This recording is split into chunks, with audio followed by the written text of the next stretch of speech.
আজকের এই রায়ের জন্য আমরা সর্বপ্রথম আল্লাহর শুকরিয়া আদায় করছি, আলহামদুলিল্লাহ। বাংলাদেশ সুপ্রিম কোর্টের আপিল বিভাগের পূর্ণাঙ্গ বেঞ্চ জনাব এটিএম আজহারুল ইসলাম সাহেবকে সকল অভিযোগ থেকে বেকসুর খালাস প্রদান করেছেন।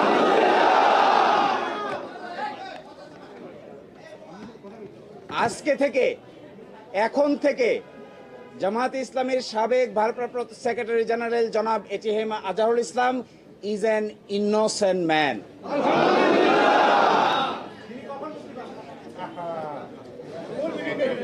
এই রায়ের মাধ্যমে আমরা মনে করি সত্য জয়ী হয়েছে, মিথ্যা পরাজিত হয়েছে। Truth prevailed and falsehood defeated. জামাতের এবং বিএনপির 6 জন শীর্ষস্থানীয় নেতৃবৃন্দকে মৃত্যুদণ্ড কার্যকর করা হয়েছে।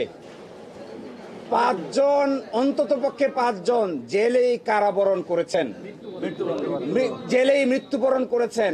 দুনিয়ার ইতিহাসে এটা নজিরবিহীন নির্যাতনের শামিল। জনাব এটিএম আজহারুল ইসলাম সাহেব সৌভাগ্যবান, তিনি ন্যায় বিচার পেয়েছেন, আল্লাহ তাআলা তাকে বাঁচিয়ে রেখেছিলেন। তাই আমরা এটাও মনে করি এই রায়ের মাধ্যমে সিন্ডিকেটেড ইনজাস্টিসের অবসান হয়েছে। আমরা এটাও মনে করি এই রায় ঘোষণার মধ্য দিয়ে বাংলাদেশের আদালতের মর্যাদা সমুন্নত হয়েছে। এবং আদালত 4টি অবজারভেশন দিয়েছেন।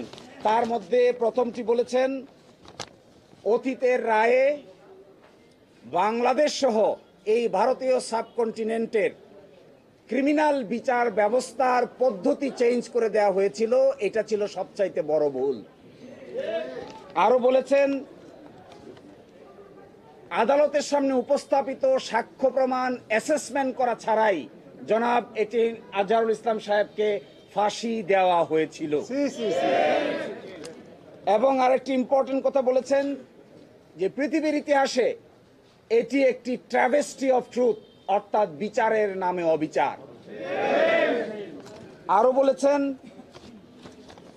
যে সমস্ত তথ্য প্রমাণ আদালতে হাজির করা হয়েছিল অতীতের আপিল বিভাগ তা সঠিকভাবে বিবেচনা করতে ব্যর্থ হয়েছে। ফলশ্রুতিতে আজকে জনাব এটিএম আজহারুল ইসলাম সাহেবকে বেকসুর খালাস প্রদান করেছেন। বাংলাদেশের ইতিহাসে নয়, পৃথিবীর ইতিহাসে এটি একটি নজিরবিহীন ঘটনা হয়ে থাকবে। এরই মাধ্যমে আমরা মনে করি ন্যায় বিচার প্রতিষ্ঠিত হয়েছে, সত্য বিজয়ী হয়েছে, মিথ্যা পরাভূত হয়েছে।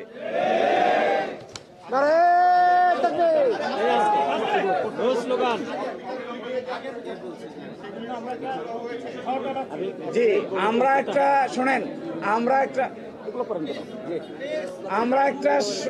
একটা শর্ট অর্ডার চেয়েছি, অ্যাডভান্স অর্ডার চেয়েছি। এই অ্যাডভান্স অর্ডারটার আদালত মঞ্জুর করেছেন। আদালত বলেছেন আমরা চেষ্টা করব আজকেই যেন, এবং আজকে এবং কালকের মধ্যে যেন এই শর্ট অর্ডারটা প্রসেস হয়ে জনাব এটিএম আজহারুল ইসলাম সাহেব মুক্তি পেতে পারেন। এই জন্য সকল আইনি ব্যবস্থা আমরা গ্রহণ করব। আর আরেকটা প্রেস কনফারেন্স আছে 11:30টায়, বাংলাদেশ জামায়াত ইসলামীর পক্ষ থেকে ডিপ্লোমা ইঞ্জিনিয়ার্সে। এই প্রেস কনফারেন্সে আপনাদের সকলকেই স্বনির্বন্ধভাবে দাওয়াত দেওয়া হচ্ছে। আর এই রায়ের প্রাথমিক প্রতিক্রিয়া হিসেবে বাংলাদেশ জামায়াত ইসলামের নায়েবে আমির ডক্টর সৈয়দ আব্দুল্লাহ মোহাম্মদ তাহের আপনাদের সামনে আরো দুটি কথা বলবেন। কি বল? আমি 1 মিনিট বলি, তারপরে বিসমিল্লাহির রহমানির রহিম। কুল জাল হাক্কা ওয়া জাহাকাল বাতিল ইন্নাল বাতিলা কানু জাহাকা। কোরআন বলেছে যে সত্যের বিজয় হবে, মিথ্যা দূরীভূত হবে এবং মিথ্যার পতন অবশ্যম্ভাবী। আজকে মহামান্য সুপ্রিম কোর্টের রায়ের মাধ্যমে এই সত্যই প্রমাণিত হয়েছে। অ্যাডভোকেট শিশির বলেছে সত্যের বিজয় হয়েছে, সত্যের বিজয় হয়েছে, সত্যের বিজয় হয়েছে। আজকে 11:30টায় ডিপ্লোমা ইঞ্জিনিয়ার ইনস্টিটিউটে সাংবাদিক সম্মেলন হবে। সেখানে আমাদের মোহতারাম আমির জামাত প্রেস কনফারেন্স অ্যাড্রেস করবেন। আমি সেই জন্য আর এখানে কথা বলতে চাই না। আমি কোর্টকে ধন্যবাদ জানাই।